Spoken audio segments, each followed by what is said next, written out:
Met my wife 15 years ago. Stunner, but a lifelong veggie. And all this time I've been pretending to be one too. On business trips, I eat my body weight in sausages and steaks. Staying at the Best Western supports a local independent business. So, what's that you've done? Booking Good makes up for it. Welcome back to Box 2. Myself, Jamie Jones-Buchanan, in partnership with Best Westerns Hotels GB. And wow, have we got a very special guest for you. He's flown 12,000 miles to a big celebration event this week in celebrating the life and legacy of our great friend and former teammate Rob Burrow. We're going to get deep into that, but first of all, Danny Buderus, it's an absolute pleasure to have you back. How are you, mate? It's mine. My pleasure to be here, Jonesy. Thanks for getting me on your show. I'm loving being back. I've only been back 24 hours, and when you threw the message out last week, you said this is probably impossible, but I went, you know what, it's not impossible. So see how it went, and it just grew legs and got it through the wife at home, and on a plane I go, and I'm just so it's a special place. Great to be back here. It's always good to have you. Yeah. You know, a two-club man. I always think about myself being privileged to only ever play for Leeds Rhinos. You did it on two sides of the pond for Leeds, Newcastle Knights, and this is hopefully your second spiritual home. Can't wait to get you around the boys. But just give us a bit of an insight. Obviously finished in a grand final 2011, 10 years after winning one with Newcastle Knights in 2001. But after going back to Newcastle, what did you do post-playing career?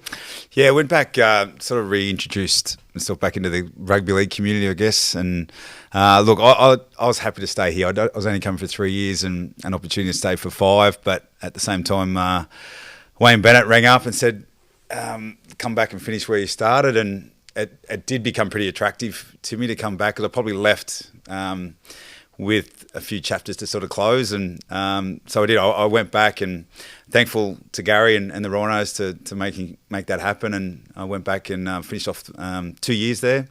And then post that, I sort of been involved around the game at the Knights. I'm a bit like yourself, Jonesy.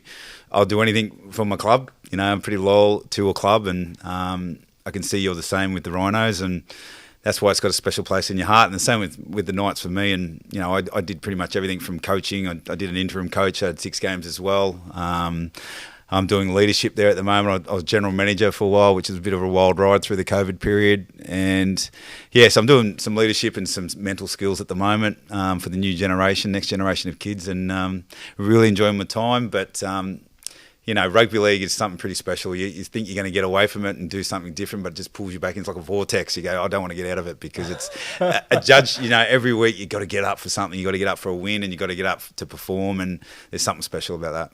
Just talk to me a little bit about that interim period there, because Danny Maguire had a period doing it at OKR. I had one a few years ago here at Leeds, and it was, and I've mentioned this a few times, the scariest and most exhilarating 6 weeks of my life, when I felt the most alive. How did you enjoy or not the experience of being interim head coach? Yeah, the same. It was there's a lot riding on it, and you're sort of the closest you've felt to being a part of something that's got an outcome that means a lot. So. At the same time, you're not out in the field, but you're preparing them in every way to perform, and knowing that there's some heat on. I guess that's the other thing that makes you feel alive, is knowing there's an outcome every week. And I gave some players some debuts. It's actually, the job's pretty not easy, but at the same time, there's no pressure in it, because you're only doing it for 6 weeks, so you can make some changes, get the players to really adapt a bit emotionally and get them up for a game. And I think that's the same with you. You would have done the same thing, and get them emotional to represent, the jersey and what it means. And 6 weeks was enormous, and I've sort of danced around it for a little bit now to see if I can still do it. But not at the moment. Fair enough. Talk to me a little bit about Brian McDermott, a coach we've both had. Both sides, well, certainly for you, he's the assistant coach there at Newcastle. It's really interesting, actually, just joining all these dots. Mal really would have given you, I believe, your debut at Newcastle Knights way back in the 90s there.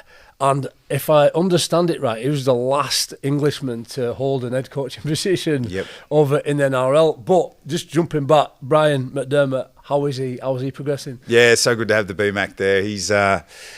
He's very successful, isn't he? Like he knows what wins games. He knows what a team looks like that should be in a position to win games. And he's got his boxing mentality over there. He's got the players with their boxing legs. He's got a real good understanding with what it takes to be a middle forward in the game. So he's looking after the middles. He's looking after defensive strategy. He's implemented a whole new defensive strategy within the club, which the players have really taken to and really performed. And statistically, they've done really well. But it takes a lot of effort, So the players are still, the new ones coming through, all through the club is pretty much through what Brian is trying to coach, and that's he's leaving a legacy there. And I'm sure he harbours ambitions to still be a head coach, and he has got the ability to be a head coach. There's no doubt about that. And very thankful he's at the club. I know how he works, being here, and I had Brian McLennan and Brian McDermott here, and the two Brians, and they were so good for me. Both different sort of coaches, and loved what they were about. And I saw Bluey on TV the other day, Brian McLennan, and he's an integral part of my success here at the Rhinos. It's a great story. Gary Hetherington loves to tell it. He had a meeting with Brian McLennan in 2008, and he says to him, "If you could sign any player in the world, who would it be?" And he's had a bit of a think, and he said, "Danny Buderus." Yes. Danny Buderus, 3 times Dally M Hooker of the Year, back-to-back New South Wales captain, winning Origin. Yes, that Danny Buderus. It'd be like getting Zinedine Zidane to Leeds United. Sure enough, Danny Buderus comes to Leeds Rhinos, and a group of lads who played, certainly me, bring our autograph books, that are training, met the most humble, down-to-earth guy ever, and went on an amazing journey. Mate, 2009... made another grand final, and we'll touch on 11 in a minute, because there's a lot of iconic moments in that and a lot of legacy in it, but you ended up breaking the legs. You actually missed out. What do you remember about that first season? 09, I came over injured with a bicep injury, so whenever you want to make an impression on your teammates, that was when I came here, I was coming here to make sure I won over my teammates with how I trained and how I prepared, and I just started to get going. I think it was sort of a third of the way through the season, if not 2/3 of the way through the season. I sort of just started to get my legs going, and there was a ball on the ground. The ball was probably dead. There was no, there was a knock on, I think, and then I've gone to tow it through.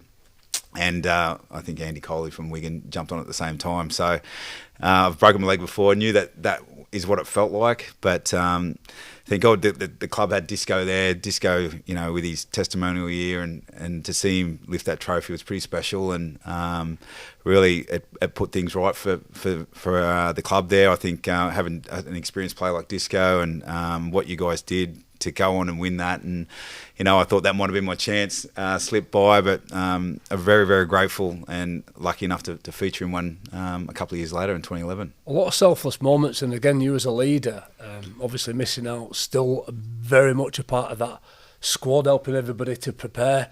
Really lucky we had another number 9 in there, in Matt Diskin, and it must have been a challenge, let's not hide from it. He gets Danny Buderus in that number 9 jersey, swaps hands. Yeah. Was that awkward at the time? Yeah, it was. I not understanding the importance of a squad number. Over in Australia, you get the 9, you get the 14.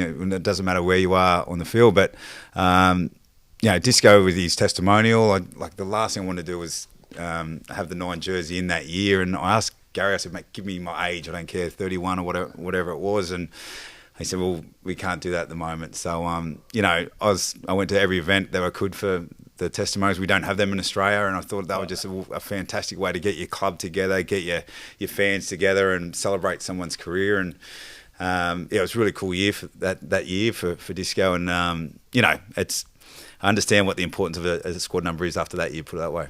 And he leaned into it, did a job. It was interesting. 2010, there was no doing. It was a bit clunky. Brian McDermott come in, and I remember him. First meeting with him, have you guys still got it in you? Have you?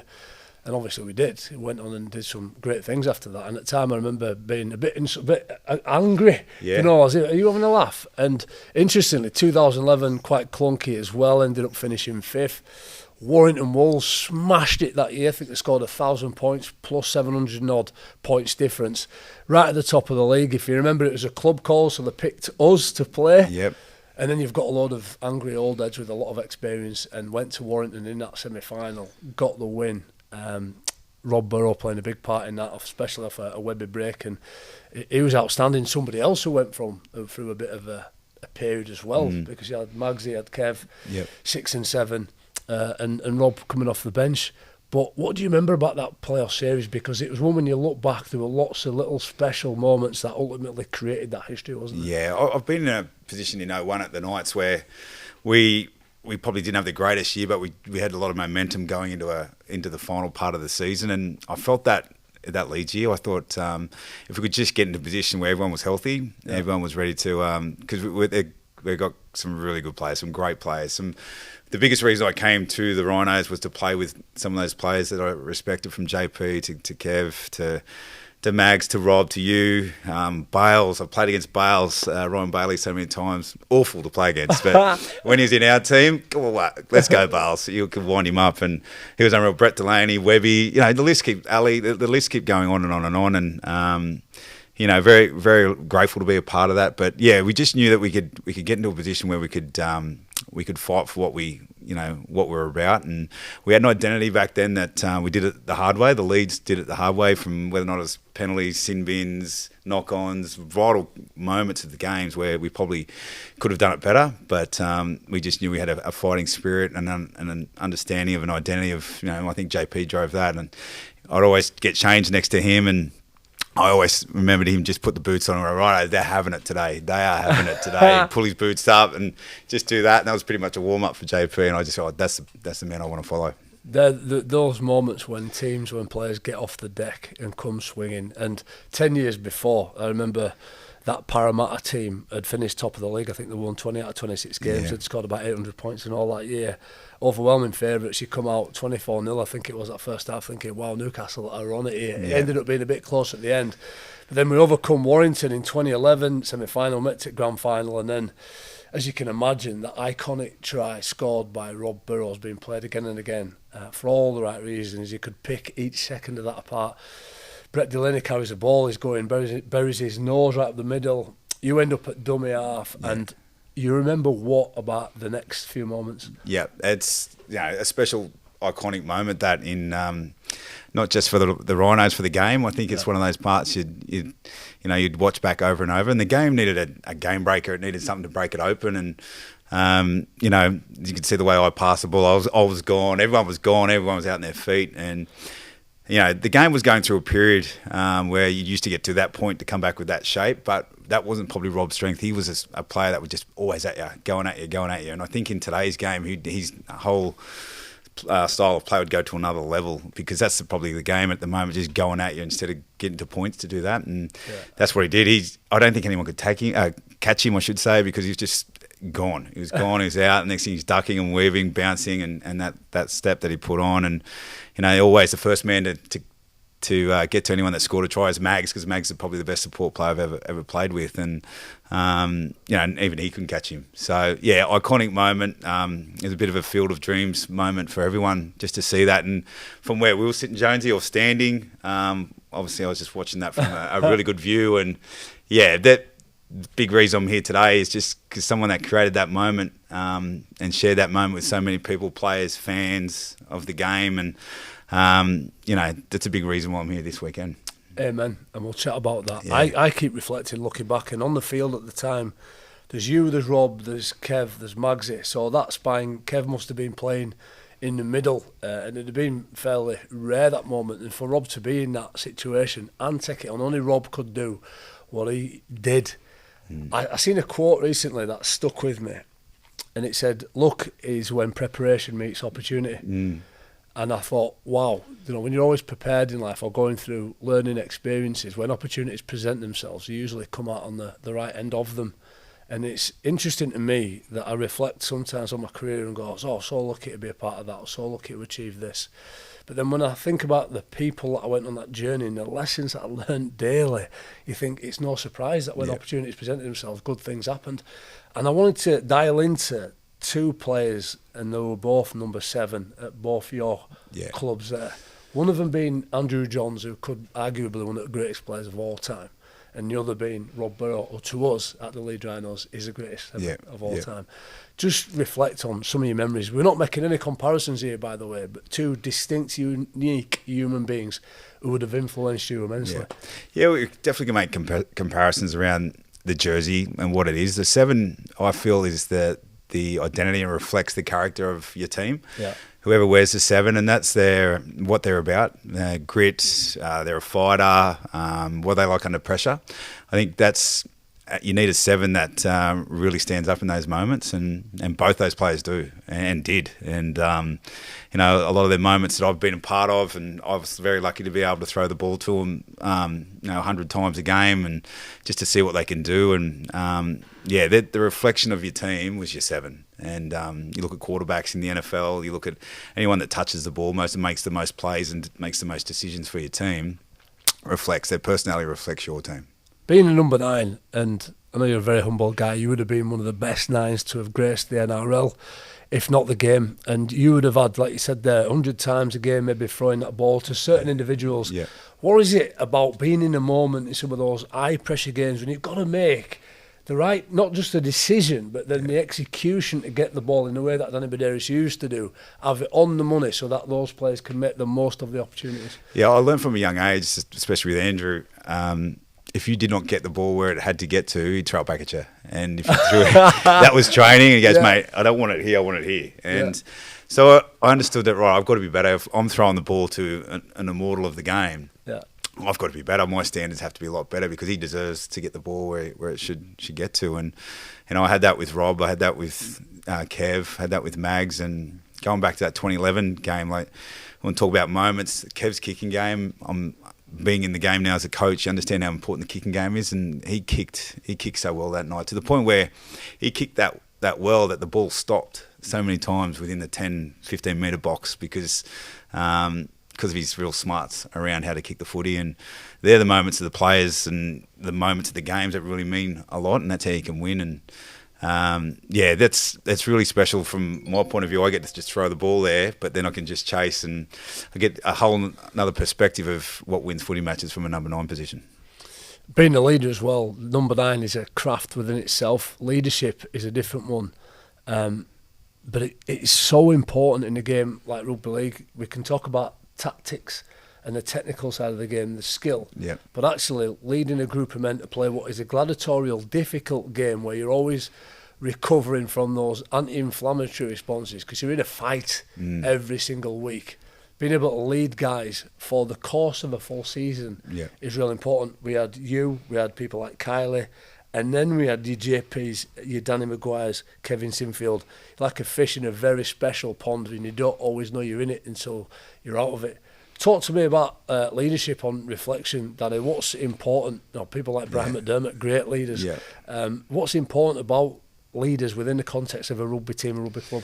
Yeah, like I said before, one of the biggest reasons to coming here was to play with those sort of leaders. And you have to be an action sort of leader. You have to go over to the hill first. I've always thought that you have to go over the hill first, and you have to be one that leads by actions, and you got to be really authentic to yourself, and don't be someone you're trying to be that's it's not you. So I felt that when I was the captain of the Blues, that was a really big moment for me because I just was full of doubt. I can't do this. This job's too big. And Jake Trbojevic at the moment is probably going through that in the 2024 series. And when you feel like you're not ready, or you're just probably a little bit too humble to take that on, I think that was a really big part of my learning as a leader. And I just had to not change who I was. And I asked all the other captains that were in that Blues team, they said, just don't change. And so that made me believe that I can do it. And I think, like you said, if I've got a front row of Jamie Peacock and Kylie Lillaway, back row of Jamie Jones-Buchanan and Carl Ablett and Kev Lock in the scrum, you just got to play a role. And the leadership part just comes through actions and playing your role with a lot of clarity, a lot of intensity, and a lot of accuracy. They're the things I like to lead and how I like to lead by. We're talking about the Blues, their state of origin. Arguably the greatest rugby league game on the planet. I remember once I had to do a presentation to some classmates at college about rugby league, and I deliberately picked out an origin because I thought this is the most intense version of rugby league. It's a special thing in NRL. I think it's one of the biggest reasons, by the way, why it is so popular over there, because this state-on-state friendship, teammate rivalries sells so well in sport, certainly when it's as aggressive as it is in the Origin. Having that mantle, but then having you mentioned authenticity, being authentic, being yourself, but also the courage to step over that line, because everybody has those imposter syndrome moments where I'm not big enough, I'm not good enough to be able to do this. What would you say to anybody out there thinking, I've got a lead today? It might not be State of Origin. It might be just something pretty mundane where you've got to take charge and you feel a bit vulnerable. But have that courage to step the line and be yourself is important, isn't it?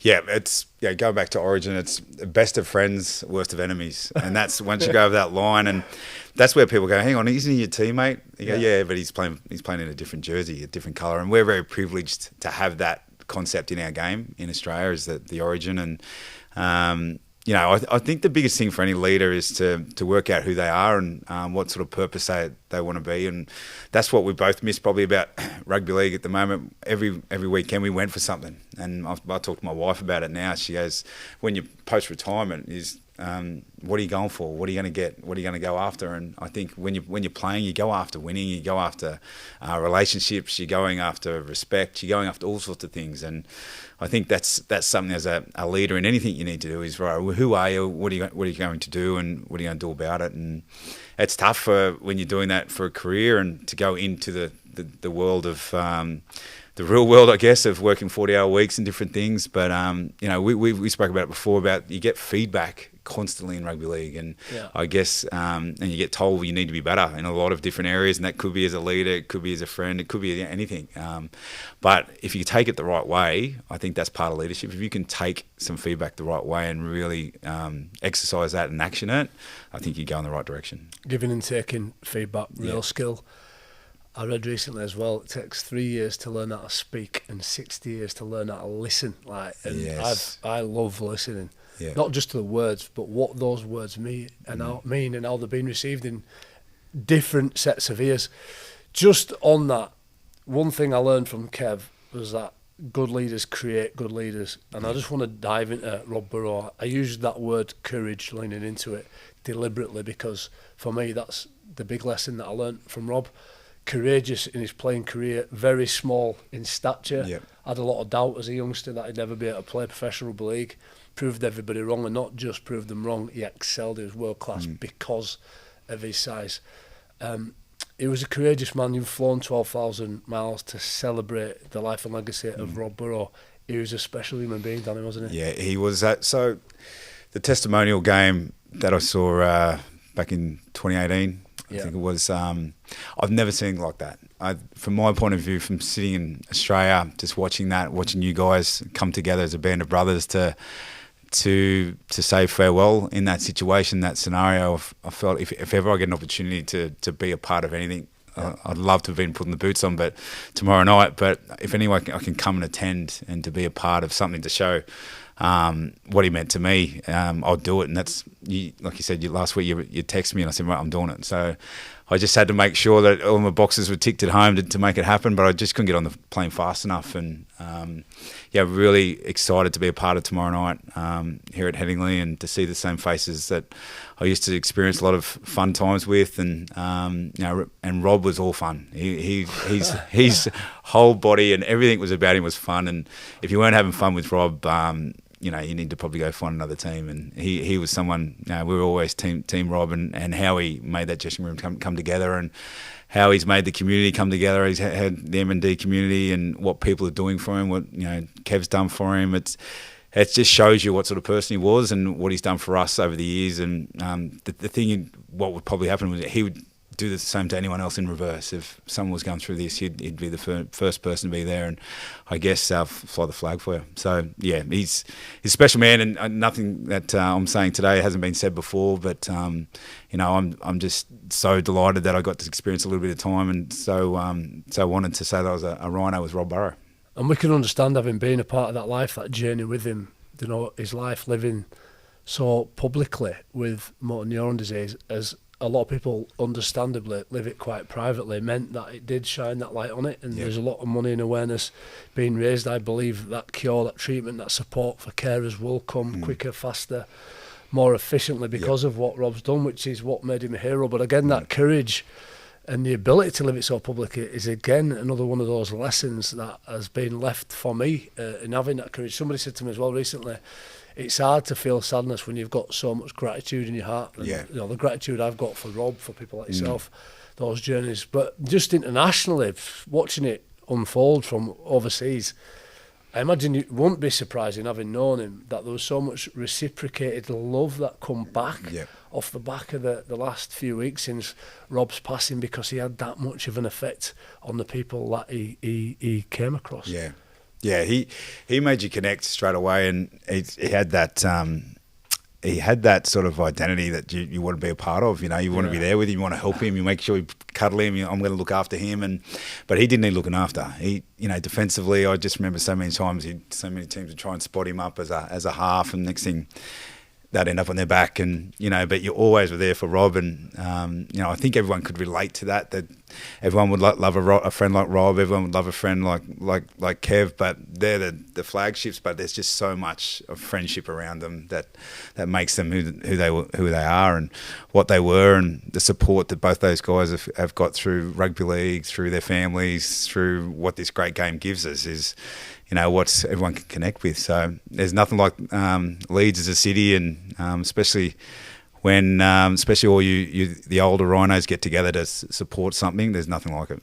You mentioned a gift giving, another quote. I might have even said it today. I've said it that many times. Pablo Picasso, the meaning of life is to find a gift. The purpose of life is to give it away. Yeah. And that's what sort of sits with me in that I met so many different people. The diversity of skill in rugby league is just fascinating. Yeah. For a sport that's exactly the same, we're all trying to do the same thing, ultimately get that pigskin, that end at field, but the way that we do it is so nuanced. And you learn it, but the heroes are the ones who find a way to give that away, to bestow upon others. Villains in life are quite often the ones that become segregated and quite selfish with it. Now, I use that word altruism quite a lot, you know, that selfless ability to give, you know, translate it into love, being a verb, it's doing what you do. And there was so much of that. For me in the leadership lessons is a success. Listen, from an HR point of view and a methodical paperwork point of view, we've got lots to learn in a culture diversity and inclusion point. But actually, that piece of work there is all about people, giving them that opportunity to manifest their gift, an environment in which it can thrive and grow, gives them that sense of purpose, a team and a tribe in which to find belonging, and the real fulfilment that we're all heading in that direction towards a common goal. And I've had some of the amazing ones. I think one of the shames now, Betsy, I mean, I look around Super League, people like Jay Field and Bevan French, and mention Wigan, at the time of recording, they're exceptional, an exceptional club in Wigan, right across the board what they're doing. But we don't get that many anymore because NRL's a massive place, and you know, attracting them to England just isn't what it used to be. I guess two questions. Number one, what brought you at that time? You've already sort of touched on it, but how that time in Super League was different to what is now a monster in the NRL. The NRL is evolving really quickly. It's I always think about the two hemispheres. Like I reckon the English game does its history so well. It looks back so well. Where probably in the NRL they look forward way too much. There's just steamrolling. They're going ahead, and it's probably, if we can get somewhere in the middle of that, I think this game would be, you know, if we can keep looking forward, and it sounds like there's a lot of progression and where it wants to aim to get to over here in the Super League. And I think, you know, there's two new teams apparently going to come into the NRL, which will then obviously need some more players. So hopefully we can work together to making sure that both competitions are strong, because as a game, we need the competition over here strong. And I think if you come over here with the right intentions and the right understanding of what you're going to be a part of, you'll have the best time. And that's where someone like Lockie Miller, who was at the Knights last, just said, mate, go over there with your eyes wide open and really attach to what it's about. And anyone I give advice to. Lockie Fitzgibbon, who was at the Knights last year, same thing. He's gone down to Warrington and said, mate, just go there and have the best time. It's like something you'll never experience before or again. And the amount of, Kurt Gidley, the amount of relationships they've got. The game for me was about being played to come back to moments where you can talk to people and be in a room where you can hold your head up. That's pretty much it for me. And to be the best teammate you can be, and if you can walk into any room that this game can give you and feel like you've got the respect of the room by being a great teammate, I think that's what it's all about. And any Aussie that comes over here has to be the best teammate, and they'll have a great experience. So hopefully there's more to come, but you do see a fair bit of an exodus heading that way. But hopefully it'll all turn around again, and like everything starts to turn every now and then, and I'm sure it will. You'll see some real high-end blue chippers come back over here pretty soon. We chatted about it earlier on. NRL's exploding in a way that's starting to cannibalise the other code of rugby. What do you think is the reason behind this exponential growth over there? Because it's, look, from a rugby league point of view, really happy because we know it works. It's proof. Listen, this is rugby league in this quadrant of the planet. Yep. We'd love it to happen in north of England. Yeah, I think the game's had an ability to be agile, especially through COVID. The broadcasters and the decision makers at the time made some real adjustments to the rules. They made, we want to make this a product that's going to really attract some more eyeballs to it. The NRLW is huge. It has gone gangbusters. The female space is the biggest growing space in women's sport in rugby league, and it's really at the forefront of that. There's a lot of sponsors coming through. The pay, the girls want all, as they should and they deserve to be full-time.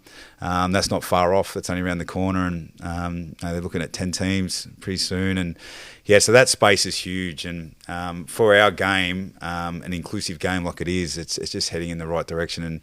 And those other games have probably been left behind a little bit. And for our benefit, it's been awesome to see. I've been chair of RFL Inclusion Board for a little while now, being a part of the board as an observer for over a year. The inclusion space and part of the game is massive over here. Wheelchair Rugby League team, England won the World Cup last time out. The women's game's growing. The thing that stood out for me about the World Cup was the strength of the Australian women's side. I think a lot of that comes out of the athleticism. And the profile of rugby league over there, I guess, is maybe equivalent almost to what soccer might be over here. But the question I'd like to ask is, like, for anybody who's thinking about, and there's still a lot of people to be persuaded about the importance of diversity and inclusion. Are you saying then that the women's game has augmented, it's supplemented the men's game and brought in a wider audience? I agree. Yeah, it has. It's sort of, they've tried to, if you become a member of a club, you become a member of the NRLW as well. So it's a whole nother revenue raiser. The eyeballs on it is huge. The State of Origin, there's been a first year in 2024, there's been 3 games in a women's Origin. 2 down, there's 1 more to go next week, and it's 1-1 heading into that. So that was the highest rating women's program last week. And it's just been, like I said, the pathways for the girls at the moment has been a reason why their skill is just developing from an early age. They can keep playing all the way through. They used to have to stop at 12 and then pick it back up a few years later. But these girls just keep going through now, and they're marketable. They've just got so many sponsors keen to be a part of something special and something that's growing in a huge rate of knots. And what about the disability sports, wheelchair rugby league? Is that getting any space over here? Not as much. I think they're starting to get some traction there now.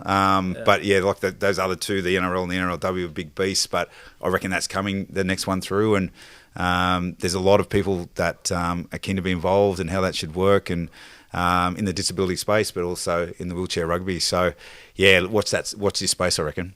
Yeah. If I could lump on an investment in a women's sport, I'd do it, mate. I think in the next few years it's going to be what really drives certainly our game, and the social value, the social impact for me is the second biggest USP in rugby league. So the game itself, its product, its gladiatorial speed, the energy, the entertainment is number one.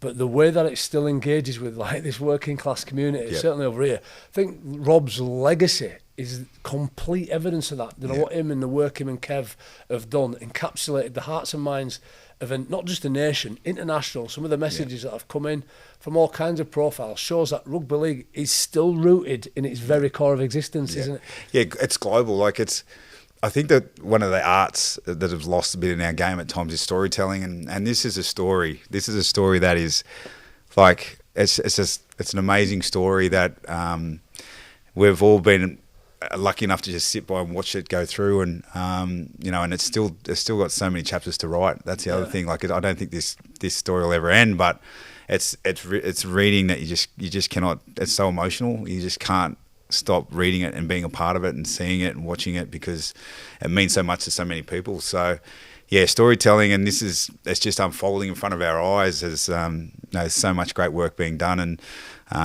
then to the last couple of weeks, what's happened there, and to see the way that Rob sort of put the end of his story, but that story will never end. It'll never end. Amen. The narrative is about people in rugby league. It's open-ended. It's got to start in 1890s.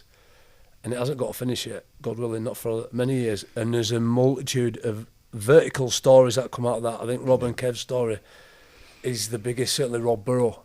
And I'm really pleased, Bedsy, that you've come out with that phrase, storytelling. Because I say it most days, and if it was up to me, the game would spend 3 times as much as it does in storytelling. It doesn't have to be massive broadcast, by the way. Just extrapolating all those little stories about how lives have been changed through the power of sport. That's what we seek to do here at the Leeds Rhinos, through people like yourself. Mate, I just wanted to finish off with a little bit more sentiment on Rob Burrow. And you talk about giving this cross-pollination of talent, skills and abilities. Rob played a fair bit of 9. And he did it in a way that suited Rob, was authentic to his stature. But did he ever lean into you for any expertise, any tips as to what to look for, what to feel, what to see? Yeah, it was a tough one for Rob, because I think he always saw himself as a 7, and he wanted to be 7, and that was hard at times, but he knew he had to play a role for the team, and we'd come and do a little bit of passing, and he definitely didn't know. No, he just ran. He didn't have to understand the intricacies of when to run and what, he had some real key indicators when to run, but we'd always just work about the pass, and had a great kicking game out of there, and he's tough as nails. So we just talk around a few different things around where we should get to on the field, and what sort of plays, and defensively he was always just so sound, and that's one thing about our great game, is it can take all shapes and sizes to play, and Rob was one that sort of broke the mould, because he was tenacious. He was everything you wanted in a halfback, and someone that defended that way. And I just used to love seeing teams try and run at him and target him in defence, and he just resolved them back. And that's his heart. His heart was bigger than anyone's in the team. And as we spoke about, you took offence that they want to run at Rob, and he's had to hold his gloves up consistently his whole life, and he still had to hold them up right to the end. So he's super special. Super special. I love that phrase, hold your gloves up. I'm a picture person, and that's a great image. And you talk about tenacious there, Luaki at all the time. That showed, didn't it? The bite in him, the little cast Yorkshire lad. That's right. I think I was on the bench, and everyone just, go on, Rob, lad. And it was like, what are we doing here? And I think even Luaki just said, am I doing this? And, Rob said, come on, let's go. And then that's once again an iconic moment that no matter how big you were, he'll take you on. And he was taking on a big challenge right till his last breath. I want to talk about, just really quick, a little triangle in Rob, Danny Mags, and then I want to touch on Ryan Hall as well. Because I've often referred to Rob and Mags as being like a dynamic duo, two archetypal superheroes that supplement each other. We've talked earlier about Danny Maguire, you mentioned it today, how good a poacher he was as try scorer, held that record, 247 tries. Ryan Hall's just overtaken it, and obviously eclipsed that. There was another try that Ryan Hall scored in that 2011 game that came off the back of a Rob Burrow dummy ass scoop, which was unbelievable. We'll try and get that clip overlaid here, but just a word on Ryan Hall and how those players intertwine to supplement each other, create the record and the legacy that they've left. Yeah. So when you get to sort of a scrum line on the right or on the left, as a hooker, what I used to do, because we had so much strike from you on the left, Abbo, and then you had Keith Senior, Cal Watkins, and then you had our two wingers, and especially Hawley and Scotty Donald. And so what I used to do, knew that there'd be some sort of value, right, by just passing the ball and just running towards the post, because I knew it could come back to me as support. I did it so many times just in case, and because we just had so much strike there. And if you were to run on the end of that back line and be as strong and as physical as Ryan Hall and as fast, he didn't have to pass the ball back too many times inside, because it'd be either Mags or Brent Webb, or I'd be sort of floating around in the middle. So, what a player. What a player. And how many times did Danny Maggs set those tries up for Hawley? That kick at Huddersfield to win that. I was watching that from home, and just they're the moments that you're just proud to say you're a Rhino. And two special players that we both got to play with in a decade. And Brent Webb was another one that Brent Webb is Superman, and Ali Lauatiti. There was some strike there, so you had to make sure that you could capitalise on that as well. And support play is huge in the English game. Support play right up the middle. 66 starts, I believe, 17 off the bench. I know Bedgie's not a big stats man, so he's looking a bit inquisitive there. 15 tries. It's not a bad return. You mentioned Ali Lauatiti. We're going to meet him today. Yeah, awesome. Khalil otherwise just tried calling me as well. We're going to get that band of brothers, or a portion of it, back together. Some big lessons, mate, there in that intricate web of relationships and the cross-pollination of experience. This idea that you become the average of the 5 people that you spend the most time with, and it's unsurprising. That idea again, that luck is when preparation meets opportunity. You're constantly preparing when you're around great people, and for me, that's the biggest takeaway of my life's journey in rugby league. Danny Buderus, thank you so much for coming back. I think it's testament to you and your character to take it upon yourself to travel back to celebrate the life and legacy of Rob Burrow. Really excited about the next couple of days, getting back to the boys, reminiscing nostalgically about some of the stories. I guess finally, just to finish, where do you see yourself going in the next 3, 4, 5 years with some of the lessons that you've learned?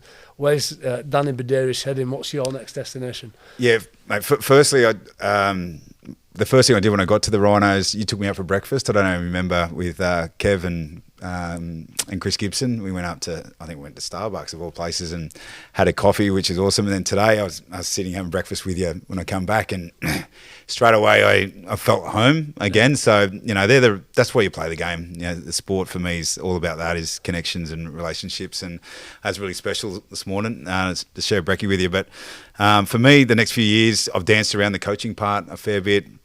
I don't think I'm going to dive in. We're both sort of dipped our toe in that, but you got to be all in on that. We both love our clubs. We're sort of very privileged to still be in the game, so I'm sure I'll still be doing that. But opportunities around the corner, I'm not sure. My kids, who I did have, one of my daughters here, she's 18. It just shows you how quick it goes. And my kids are starting to grow up, and now I can really get back into the game of giving it a lot more time. And it's time consuming what we do, but at the same time, it's all for a purpose and a passion. And we love what we're seeing the next generation come through. So I don't know what the next 3 or 4 years holds. Sometimes you can get pretty anxious when you just start looking down that. But I'm happy to just be enjoying every moment, mate. And as we've seen, life is way too short. Do not sweat the small stuff. Get out there and enjoy every experience that it has to offer. Danny Buderus, I think all the Leeds fans, the Newcastle fans, the Rugby League fans out there would have loved, just as I have, listening to you on this podcast. Thank you very much for joining us on Box 2. Champion, mate. Thank you. Pleasure.